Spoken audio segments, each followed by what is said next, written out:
have not picked my camera up to film anything since Wednesday. It has been an interesting couple of days. Thursday, I'll do weigh-ins first, just to tick that off. What did I weigh Thursday? Thursday morning, I was 88.3. Let me check. Yeah, so Wednesday, 88.0, new low weigh-in. Thursday, 88.3. Friday, 88.2. And then today, 88.0, which matches my low weigh-in. So 88.0 as of today. Fingers crossed to see it 87 finally in the next couple of days. But today is Saturday. It is now Saturday evening. It's not been the best day / 24 hours or so. I'm just feeling I'm having a bit of a down day. Like I'm just not feeling great today. But a few good things have happened to definitely boost my mood. Like when I first woke up, like I was just like, I'm so exhausted at the moment. Like I feel healthy-ish. Like I'm over my illness that I had last week. My boyfriend's been really ill the last few days, so I haven't caught what he's got so far. He's pretty much better now as well. It's because I think he had a high temperature, and he was like sick and everything. So basically, I'm very tired because he was ill. I got up with Zuko Thursday and Friday before I went into the office. I did drive into the office just to save myself a bit of time so I didn't have to get up at like 5:30. But Zuko on Friday, yesterday, decided that he wanted to get up at 5:30. So I got up and let him out of the toilet. My alarm was set for 6:10 anyway, so there wasn't really much point going back to sleep. I did get back in bed just to try and show him that he doesn't get to pick when we wake up. And he did whine for like 5 minutes or so, and then he just sort of settled down. But obviously I didn't really get back to sleep because I didn't have very long back in bed. And then got up, went into the office, fine, whatever, got home. I had a lot of work to get done last night, like a lot of work to get done, like a good 3-4 hours worth of work to do. But the second I opened my office door, Zuko, as always, dives onto the office chair. But he nearly fell. I had my hands full, so I was just carrying up some stuff from downstairs. As I was putting them on the windowsill, I noticed Zuko puts one of my scrunchies, one of my wrists, in his mouth, which isn't unusual for Zuko. Obviously, we don't let him keep things like that in his mouth. Socks and scrunchies he likes to just hold in his mouth, and he knows he's not meant to. So what he does is he looks at us as he puts it in his mouth. He looks at the door. He runs away to the furthest corner of the house and waits for us to follow him and just looks at us with it in his mouth with like the cutest little face ever. And then we just pry it out of his mouth, but he doesn't try and like do anything. Like he knows he's not meant to chew it. He normally just holds them in his mouth. Fine, whatever. Obviously, we still take them just to be safe. But no, yesterday, Zuko decided by the time I had followed him down the stairs, I looked him in the eyes, I was about to reach and open his mouth, and I just saw this dog gulp down my scrunchie. Now, dogs eat things, whatever, not a problem, except my biggest fear, because he's still not that big, like he's 13 kilograms now, he's also gained another kilo in like a week and a half. He's 13 kilograms, but he's not a big dog, right? Like he's still growing, he's still small. His airways, like they're not big. His intestines, they're not big yet. You know, he's a baby. So I'm in panic, thinking, oh shit, is it gonna get stuck in his airways? And then I tried to pry his mouth open. It was clean out, like it had gone through. He didn't choke on it, thankfully. Then I was like, what do I do? Like he sprinted back up to my office and just tried to play with me when I was in panic. And I was like, what do I do? What do I do? What do I do? So I tried to ring my mum. She's always had dogs. She's raised our dogs. Like, she's fantastic with dogs. She's also not someone that panics. So I was like, right, I'll ring my mum. Because my friend who is a vet nurse, I would have rung her, but she was out busy and I knew she was busy. It was literally at the time she had an appointment for something. So I was like, well, can't contact her. So I tried to ring my mum, no answer. And then I was like, what do I do? So I messaged my friend, but I knew I wasn't gonna get a reply. And then I was messaging my boyfriend and I was like, I don't know what to do. And I was like, right, just ring the vets and ask if you need to bring them in. So I called the vets. And the receptionist just checked with one of the vets and was like, look, just bring him in. So I had to rush Zuko to the vets. I say rush, it wasn't really a rush. Like he wasn't in immediate danger. But I took Zuko to the vets. He had to be made sick, which this dog is such a crazy dog. So they get like sedated and they throw up basically. Like you have to stay in there until he's cleared out everything in his system. The scrunchie came up like in the second lot of sick. Like he's fine. Like it's not a big deal. It's not a big procedure. Like, but obviously it's not nice for them to be sick that much. And bless him, they get so sleepy when they have the medication that they have to have. But he would literally, like towards the end especially, because he was in there for like 40-45 minutes being sick. Obviously not constantly, like he'd have a couple of minutes between and then he'd go again. And he would just like collapse on the floor. He was so like tired, trying to just sleep in between, but you have to hold him up when he's sick as well. So we'd have to keep getting him up. And then when he'd lay on the floor, he'd look at the vet or he'd look at me, whichever one of us was near his head, and his tail would just wag because he wanted to fuss. Like, this dog loves people so much. Like, he is excited to see everyone. Like, he wants to meet every person and every dog that he crosses paths with, and he doesn't understand why not everyone wants to be his friend. So literally, he was looking at me and he was looking at the vet, and he was basically just wagging his tail because he wanted to fuss. Also, his little ears, I say little ears, his ears are way too big for his head. Obviously, he was sad because he was feeling rubbish because his medication made him feel terrible. And like his little ears just flopped to the side, and oh my God, it was so sweet. And his little eyes just looked sad. But anyway, brought him home. In the reception area, he didn't want to stand up when we finished in the appointment, obviously. We had to make sure all the sick was out before I could leave the appointment. And then I tried to get him to walk to the reception area, just a few steps. And it took a while for him to even be willing to stand up and walk. Like, I would have carried him had he not got up. And then the second he sees another dog in the reception area, bear in mind this dog can barely stand, he's so sleepy. He tries to play with all the dogs. And then as we left the reception and went back to my car, literally within 2 steps on the pavement, he just laid down and refused to stand up. So I had to like scoop him up and put him in the car. But yeah, anyway, so that yesterday meant that I was very much behind on work. And then at 6:30 last night, I had a podcast booked in. I think it was about 3 o'clock that he ate the hairband. I didn't get home from the vets until just before 5. And then I had podcast at 6:30. So I had an hour to get some work done, but obviously I just wanted to keep an eye on him. Thankfully, my boyfriend was home, so he sat with Zuko for me and just sat with him while he was all sleepy and sweet. But I obviously didn't want to leave him because he's like my baby. And then, yeah, so podcast at 6:30. Actually, it was a Sheffield recap. The podcast was really good and definitely helped me like relax and got me in a good mood. Like, it was a really good podcast, especially because I didn't really get a chance to prep anything. Obviously, I've watched Sheffield and I already had opinions on some stuff that I wanted to talk through, but I didn't do as much prep and stuff as I would like to have done. Thankfully, Manny and Millie just had so much to talk about anyway, so I think it's going to be a really good episode. It's released on Monday, so it'll be released when this video is out on the Art of Lifting podcast. But what was also quite funny was we forgot to talk about it. Like, Manny pointed out this morning, I woke up to a message and he was like, guys, we forgot to talk about this, or like, I forgot to mention this, and it was the fact that Kelly Mann was the first female head coach at Sheffield, which is obviously massive news. Like, female coaching in the powerlifting world, especially at an elite level, like, it's not that common. Like, it's becoming bigger, but making it as a female coach is difficult. And actually, Meg Scanlon Meg put a post up, and she said that she was speaking to Pete Spence, who also reshared it, and Kelly, about the fact that to make it as a female powerlifting coach, you have to be exceptional. Where to make it as a male powerlifting coach, you can get away with being kind of bog standard. Like, people trust you more just because you're a male, and people might not like me saying that, but it is absolutely true. Like, the amount of self-doubt and stuff that I've had, which has been inflicted on me by male coaches, that I will confidently sit here and say I know more than. Like, I do. Obviously, at this point, I'm a bit older, and I know I don't care. Like, I know what I need to know. I'm constantly trying to learn more. Like, I know that I have the knowledge to be a fantastic coach, but it's like, it's a massive deal having a female head coach at Sheffield. Like, Kelly Mann is like breaking barriers and stuff in this sport, and it's just really cool to see. But what we also want to mention on that podcast clip was about the fact that Kelly wasn't the first coach that's a female. Like, head coach, yes, huge achievement, but I think people are forgetting, in the way it's been worded, is that Tina, who's part of Flex, I think she's actually Joey's partner, Tina wasn't acknowledged in that conversation, and she has coached at Sheffield the first 2 years. She wasn't there this year, I don't think, but the first 2 years at Sheffield, she coached the Flex lifters. Not all of them. Like, she would be the main handler for one of the Flex lifters, and then Joey was like running between all of them, I think, is kind of how it worked. But like last year, I remember she handled Amanda. And handling anyone at Sheffield, whether you're head coach or assistant coach, is a lot of pressure and a big deal. Like, the scoring system is not the same as it is at Wells, any other meet. Like, you have to be so on the ball.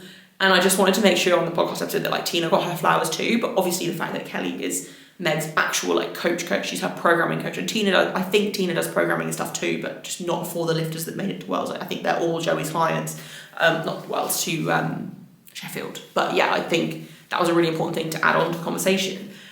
But then after that conversation, Manny and I were just chatting, like generally just literally like chatting our training and powerlifting and just like nerding out with powerlifting and stuff. And I wanted to just talk about something that he brought up, which I don't want to obviously ruin the way he said it or anything. Like, when he speaks about things in powerlifting, like, he speaks so well.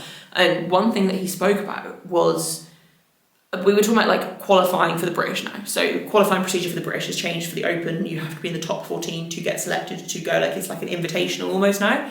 And one thing Manny said was, I'm not going to make it this year. And I said to him, I was like, I'm so glad you said this year at the end, because so many people are talking as if they're never going to make the top 14. And if you admit that to yourself, then you have no chance of making it. But obviously you need to back yourself. And like he pointed out, as long as you're progressing at a decent rate, there's no reason why you can't eventually make that top 14 or whatever your goal is. As long as you're progressing more than the 14th guy on that list, you're going to make, like, you just need to find what works for you and keep progressing and keep working. And like we both said, like, we've both been in the sport a long time, Manny longer than me, and we're both also taking breaks from the sport as well. You see so many people come and go, so many fantastic talents come and go. There is no reason why anyone watching this can't make the top 14. Like, as long as you work hard for a long period of time and you make sure that what you're doing works for you, and you find a coach or a program, if you're self-coached, that works for you, you can make that top 14. Like, that's something that I think is really important. And also on that, this isn't something that we discussed on the call, but something else that I saw a post, let me find it. It was like a meme about basically, let me find it because I'm going to butcher it. I don't know if you'll be able to, probably not, see that. It was on my Instagram story, but it was like, this onion won't make you cry. And then it says, when you open it up, you haven't tried hard enough to know if you have good genetics or not. And I feel like that's something that I'm so passionate. I was actually ranting to my boyfriend the other day about laziness. Like, all of us can be lazy. I am either 100 miles an hour all in or zero. Like, I'm not very good at being in between the two. Like, I am head down, everything gets done. That's why, like, I don't really vlog at my days in full, because I will literally be glued to my desk for hours on end. The only time I'll get up is to go for a pee or to eat or to let Zuka out to the toilet. Like, the rest of the time I am so focused on what I'm doing that it's just not interesting, but that's just what I'm like. And sometimes, like some days, like today, for example, I will procrastinate. I knew that I had to be on a call with Manny at 1. So at 12:30, I went upstairs, logged onto my desk, and I sent a link to Manny to join the call whenever he was ready. And while I was waiting for him, I started working through replies. As soon as I got off the call, I wouldn't leave my desk until all my work was done. And like I said, my boyfriend said to me, he's like, oh yeah, but you procrastinate too. And I was like, yeah, but I always get everything that I need to done. Like, I will never not get something done. All of my lifters, everyone that I need to keep in contact with, I will. Like, every single thing I need to do, I will do. And basically, I was just going to say, like, a lot of people complain about their progress and stuff with powerlifting. And if you don't want to make powerlifting, obviously it doesn't have to be your life. Like, I will never say to someone, like, it's not my whole life. Like, you have to have a life outside of it to actually enjoy it enough to push. But kind of different topic. But what I wanted to say was, you can't complain about your progress if you're not doing everything to make progress. Like, if you don't have everything in check, if you're not even just bare basics, like the amount of people that complain about not progressing as fast as the top guys and stuff, that don't do all of their accessories or don't push their accessories how they're supposed to, that overshoot, that undershoot, that overthink every detail. Like, there are so many different things that will affect your progress. You don't get to complain about your rate of progression. Well, you can complain about whatever you want. Like, that's not my point. But you don't really get to realistically complain and compare your rate of progression to someone else's if you're not doing the work that other people are. Like, I think my example, like myself as an example, my powerlifting is basically my life at this point. Like, yes, I have an office job, but it's literally just mornings, and then my main job now is powerlifting coaching. So powerlifting is on my mind all the time. Like, even when I'm doing my office job, I have podcasts on to do with powerlifting. Like, I have meets on in the background to do with powerlifting. Like, I very much, powerlifting is on my brain pretty much all the time, but I love the sport, so that's fine for me. But my life is tailored around powerlifting. Like, on a Wednesday, I know I have my deadlift session, which is the session that I enjoy kind of the least. So on a Wednesday, I make sure that I finish work a bit earlier so that I can get in the gym a bit earlier, and I'm not delaying that session, I'm getting it done in good time. Today I've obviously delayed my session, but I know when I have squats, I will do my squats regardless of the time. Like, I will always do my lifts no matter what they are. Like, I don't miss days of my program, I don't miss sessions, I don't miss lifts. The only time I make adjustments and maybe don't do things is like on my accessory days, if I've got niggles and stuff appearing that are going to be made worse. Like, for example, if I'm doing like lat pull down and stuff, like recently I've been taking that a little bit easier because I know it irritates my elbow. This is not the explanation I wanted to give. Basically, I just want to say, if you want to progress, you have to try and make your, like, powerlifting has to fit into your life, but you also have to make your life fit with powerlifting, if that makes sense. Like, if you want to do this, you will find a way to do this. And obviously it's different. Like, I don't have kids, I don't have responsibilities outside of a puppy. Like, I'm self-employed most part, like obviously I'm employed as well, but like for the most part, like my afternoons are mine to choose what I do with. Like if I wanted to, I could train all afternoon and then work every evening. Like I can pick my hours, I have that flexibility. But I think it's also important to point out, this is on much longer than I want to do, it's also important to point out that that's not always been the case for me either. Like I do see it from both sides, and I think that's something people sometimes forget, is that like I've worked to get in this position, and really it's only been since I've been in this kind of position that I've been able to go all in and push and obviously progress as fast as possible. But I just feel like even if you're like I used to work shifts, that's what I was going to say. I used to work shifts. I used to work as when I first started powerlifting, I was an in-person personal trainer. I'd literally just qualified and found powerlifting all at the same time. And I would do shifts. I would either work 6 a.m. till 2 p.m. or I would work 2 p.m. till 10 p.m. And then weekends it was like pretty much the same thing. And I remember at one point, my manager let me work mostly morning shifts so that I could go to a powerlifting gym when I was prepping for like Commonwealth and stuff, so that I could go to this powerlifting gym that was an hour's drive away. So I used to get up at 5 in the morning, sometimes just before, go to work. I would teach spin classes, aqua aerobics, other classes. I would PT people like on my feet all day until 2 o'clock. Well, I think it was 2:30 technically. I would then drive an hour to the gym. I would then train. I wouldn't get home until 9, 10 p.m. And at some point along the way, I would have to eat as well. Like that's something else that I think, like I had to make time for food and stuff too. And then I would come home, I would sleep barely for like 6 hours some nights, if not less. And I would do the same thing again. Now that's not sustainable. And that is absolutely not sustainable. At the age of 18, 19, 20, when I was doing it, it was somewhat sustainable. But my point is like, you can make it work if you want to do it, right? You just have to figure it out. And also, something that me and Manny spoke about on the call was, you don't have to train every day. Like, a lot of students and juniors fall off when they reach the end of juniors. And a lot of the time that's because they're maybe leaving uni and going into the working world. And obviously when they're at uni, they have a bit more free time. They have, obviously depending on the degree and stuff, but a lot of students are basically full-time athletes almost. Like, they can basically train when they want for as long as they want. And a lot of them get in the routine of training for hours on end, which I know I have the privilege of training at home. So I don't have to travel. I don't have to wait for equipment. Like, I can just crack on at home, but I can get squats and bench done in an hour if I have to. I've done SBD in an hour before. Like, if you need to be quick, you can be quick, but also you don't need to be in the gym for hours on end. Like, you don't need to do 3-hour SBD, 2 hours of accessories or anything like that, because that's not really the best way to do it, because you're going to be so tired by the end, you're probably not going to be able to do it. Obviously everyone's different, but basically what I was going to say was, find the minimum amount, this is actually, Manny actually said this, find the minimum amount that you can progress on and just run that for a little while. Like, if you're starting to feel burnt out or anything, this is a complete tangent, a different point I was going to make, but if you're starting to burn out or anything, then just do the minimum you can progress from, even if it's just tiny bits of progression, until you're settled, until you're more hungry to do more, and then do more. I use myself as an example of this as well. Like, I think it was during COVID, I had a back injury. I kind of just fell out of love with powerlifting. It just wasn't my life anymore. And I still powerlifted once we got the home gym set up. So we got the home gym set up like a few months after lockdown in 2020, might have been early 2021. And I would still train 3 days a week, but they were very short sessions. Literally, I would do squats and bench on a Monday, bench and a few accessories on a Wednesday, and Friday I would do, I think, bench and deadlift. That was my week. I squatted and deadlifted once a week. I think I benched 2 or 3 times a week, I can't remember exactly, and did a few accessories, and I mean a few. And I probably ran that for like 18 months until I found that desire to push again.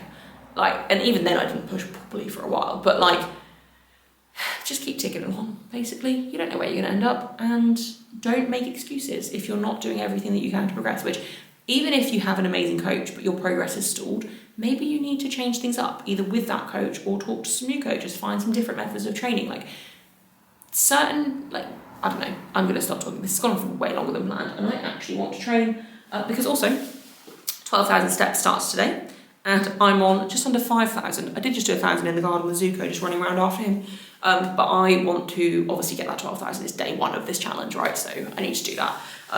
So plan is train, walk Zuko. That'll only be a couple of thousand though, because he can't go for very far. And then probably under desk treadmill. Like, I would love to just put my headphones in and go for a long walk, but I don't want to leave him on his own for that long. Not that he would care. Like, he's very good at being left on his own. Like, he's obviously on his own at the moment indoors. But I think also don't really want to walk. I like walking through, like, there's a wooded area near ours, but I don't really want to do that on my own in the dark. So yeah, I need to get a lot of steps in basically, but I might just get my treadmill out and just do some on there. It won't take too long to catch up on that. And also I really need to clean the house. I've been very much in a rut, like it's been bad the last few days, which is why I haven't picked up the camera. But yeah, I've been in a massive rut the last few days, to be fair. Like I've still got what I needed to done, but I've just not felt much oomph behind anything I've been doing, which is okay. It's funny, it's not funny, like it's a good thing. Like the time of day that I feel most calm and at peace and like not in a rut is when I'm out walking Zuko, like even when he's being a little shitbag. Like it's just nice being out in the fresh air and obviously seeing him have a nice time and just getting that like just calm. Well, it's not that calm with him, but you know, like just kind of being outside in nature with fresh air. Which is partly also why I think going for an outside walk might be good. But also, I don't really know if I want to. It's also very cold. I really need to train as well. I need to stop talking, but I don't want to train. So I'm going to stop talking now. Down by the schoolyard where the crowd-shaped Rihanna's smile smooth. They talk about the spring break handle, yeah. Tijuana, here we come. My friends think she's so dumb and stupid, but I won't tell anyone. But her and I got going on.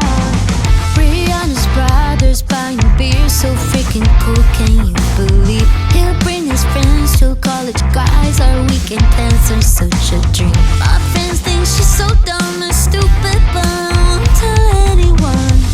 Not a soul that when we are alone, she's touching me. Well, I'm a sucker for it, give it to me. The way she's looking at me, she's so damn perfect. It's so damn worth it, the secret we keep. Yeah, I'm a sucker for it.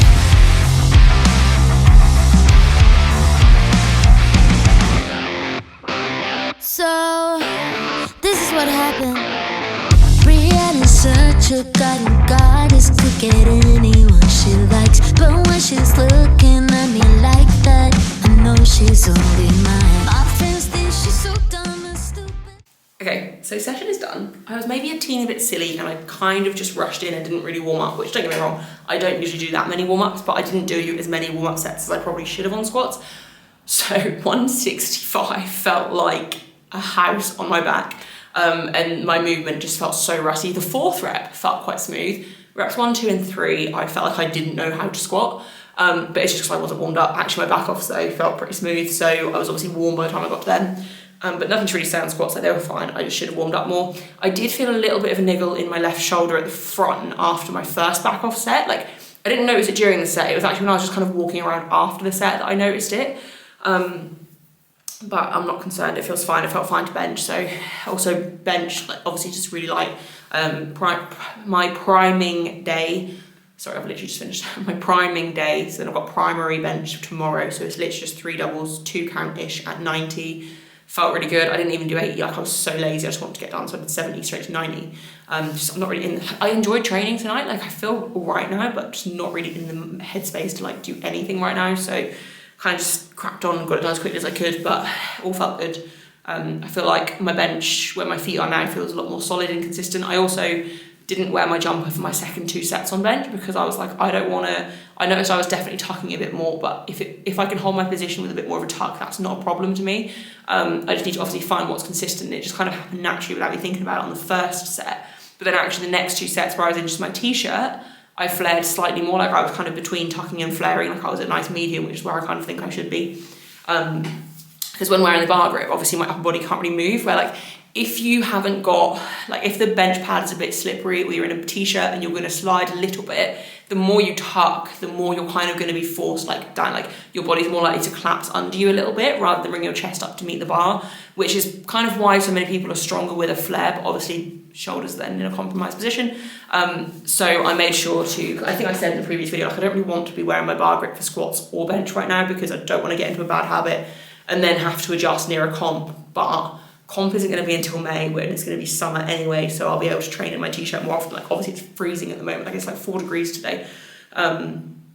So I am just going to suck up and wear the bar grip. Also for squats, to be fair, it feels quite nice on my shoulder and elbow having my bar grip, just for that little bit of extra support.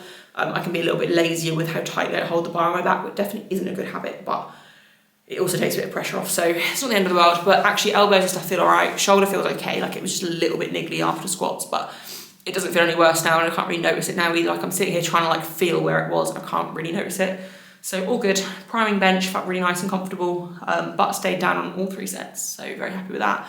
And the positioning didn't feel fantastic on it, but it doesn't need to feel fantastic on this day. It's to set me up for tomorrow. Like it felt okay, and obviously it's light, so it's not going to ever feel terrible. So I'm hoping that tomorrow I just feel like things are a bit better cued and stuff. So we're going to see, but I'm probably going to just stop talking. I want to get in. Also, I kept my watch on actually. I don't usually wear my watch when I train, but I pace around a lot when I train. And I'm now like over 6,000 steps. So I'm definitely glad I wore that, because otherwise I'd have to do like another, I think I've read like 1,500 steps. I can't remember what I was on earlier when I first said. But yeah, I just pace around a lot. Bearing in mind that session took me like 45 minutes, I'd say, roughly. Decent number of steps in 45 minutes while I've been training, so happy with that. But yeah, I'm going to stop talking, going to head in. Tomorrow, plan is, I don't know when I'm going to train yet tomorrow, to be honest. I'm probably just going to let myself train in the evening and go to the gym in the evening, I'm going to be honest. Got my primary bench and then full body accessories. Going for dog walk tomorrow, or on a dog walk tomorrow with my friend and her Bernese Mountain Dog again. And my other friend's coming too. And I think her parents might be coming, not sure. Anyway, group dog walk tomorrow for Zuko to hang out with his friends. That'll be good, and also tire him out, which is always good. So I'll probably work before that, get programs done in the morning, providing I feel alive enough to do that. Like this morning I did not feel able to work, so I might even do them after the walk and then just train a bit later. I don't really know, haven't really planned that far ahead. Just gonna take the day as it comes, see how I feel. But I really, when I do my accessories at the gym and my main lifts here in the same day, so that's on a Tuesday and a Sunday, I don't want to have loads of time between them, because I don't want my body to kind of, it's just me being a little bit like anal in my head, but I don't want to give my body a chance to think, oh, we're done training, we'll relax, start recovery, whatever. Like I want to do one straight into the other. It's a 10-minute drive, so obviously that's not actually possible. And depending on what my schedule's like, some days like last week or like Tuesday just gone, I had an inquiry call at 6, so I was like, well, I could do it all after 6, but then I'll be training pretty late, and I knew I couldn't go to pump gym before 6 because my boyfriend couldn't have been, he wouldn't have been home from work, and also I probably wouldn't have had time, like I'd have been in a bit of a rush. So it made sense to do squats and bench, take the call, and then go to the gym. But where I can avoid it, I would like to do them kind of straight after the other. So that's what I'm thinking of tomorrow, which is why the evening will probably be better. Anyway, gonna stop talking, and I'm gonna go walk my dog and try and find somewhere to do some steps. Okay, so it is Sunday evening. It is 6:15. Excuse the toothpaste. I spilled that on myself this morning. I'm just gonna ignore that. It is so cold. It is 3 degrees out here. I've literally just got bench today, and then accessories I will do at pump. So literally gonna get bench done, drive straight there, and get my full body accessory day done. It's been a really good day though. So got a really good night's sleep last night, which I desperately needed. Mood was 100 times better. So my boyfriend is a wrestler, and it was Royal Rumble last night. And it's like 11, I think it started at 11 p.m. and finished at 3 a.m. So he asked me to stay up and watch it with him, which I'm not staying up that late. Like, I physically just cannot do that. And I was like, no. So I went to bed just after 10. And Zuko also went to bed just after 10 because he likes to go to bed at 10. But the good thing is, because he didn't come to bed till like 3ish, he then let Zuko out again. And then Zuko didn't really want to get up or anything. So I woke up about 8, and I think I just heard him move on his bed just outside our bedroom door. So I was like, oh, well, if he's awake, I'll get up now, because I felt rested enough to get up. Actually, he was still asleep. So I just kind of got up, got him some breakfast. I think I watched a couple episodes of Prison Break, had a shower, and then I just sat at my desk for a couple of hours, and then we went to the beach. Me and Zuko met up with my friends and one of their dogs. I will put a clip in of them walking together at the beach.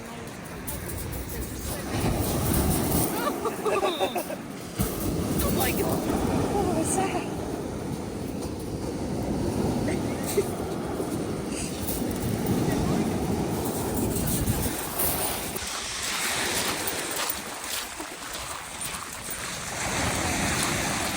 Okay, in the water.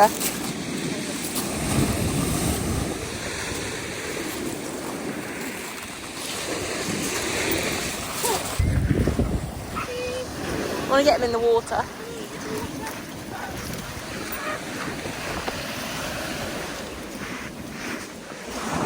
It was was Zuko's first beach trip. It was very, very cute. He didn't mind the water, to be fair. To start with, the waves did make him jump. Obviously, he's literally never been to the beach before. But then he was getting a bit curious, and I think if I had a longer lead for him, he probably would have gone in a little bit. Not like in, but he would have got his paws a bit more wet. But yeah, it was a much longer walk than what he should technically have, because he's so young. He's only meant to go for like 20-ish minutes at a time. We were there for probably like an hour or so. But obviously that wasn't walking continuously or anything. He met lots of dogs, but he is exhausted now. Although, to be fair, I thought he would be exhausted when we got home. No, he was so hyper when we got home. But he is tired now. Like, we've just sat on the sofa and stuff for like an hour, and he's been sound out.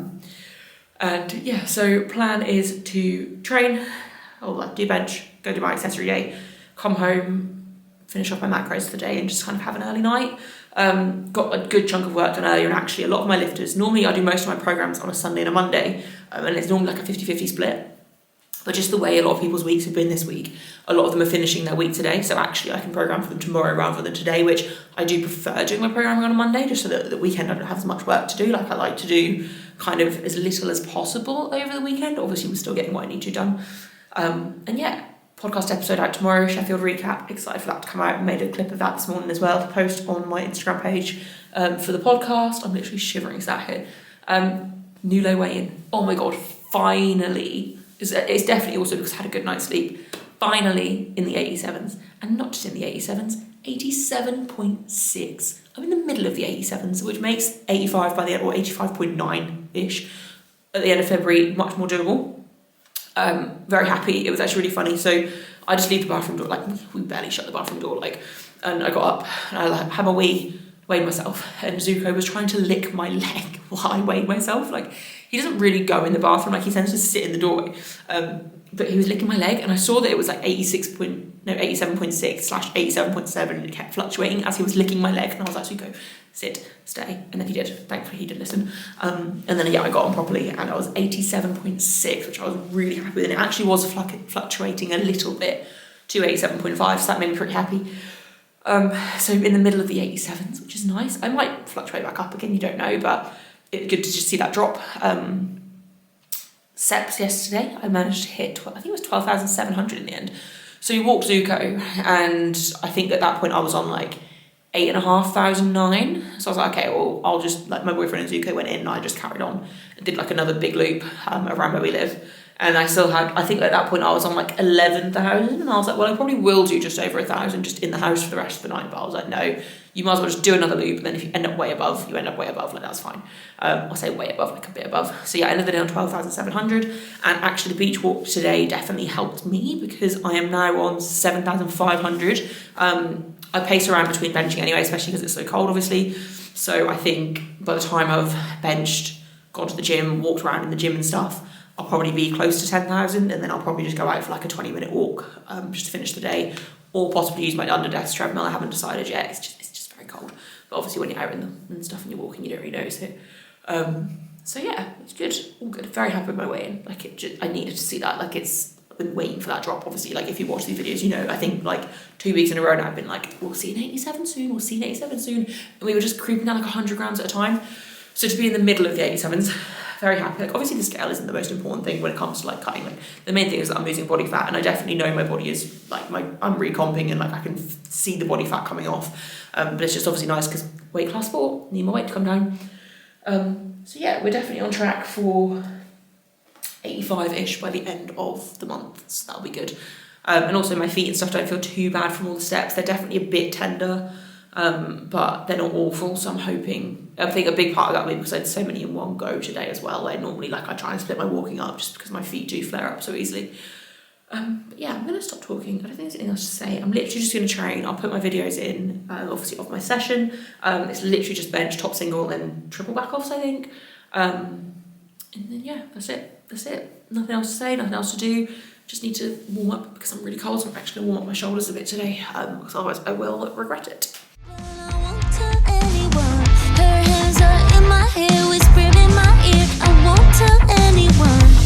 Not a soul, but when we are alone, she's touching me. Well, I'm a sucker for it, give it to me. The way she's looking at me, she's so damn perfect. It's so damn well.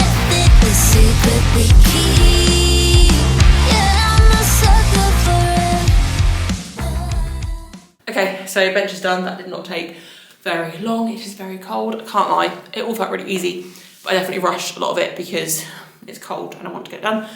But considering how bench was feeling on the days that I rushed it, Zuko was jumping up the door. It felt really good. Like the priming session is definitely helping. Those 2 weeks in a row, I've noticed a massive difference. So I'm very happy. I'm not going to speak much more because I want to just get the gym session done so I can go to bed early. But end of the video. Thank you for made it to the end. I will speak to you in the next video about macro updates, any changes, anything like that. All will depend on kind of tomorrow's weigh-in, but I'm fairly sure I'm not going to change anything this week just because I've seen like a decent drop. But yes, I'll speak to you in the next video. Thank you if you made it to the end. I really appreciate it. Leave a like, comment, let me know you're still here, and subscribe if you haven't already. And yeah, I'll see you in the next video.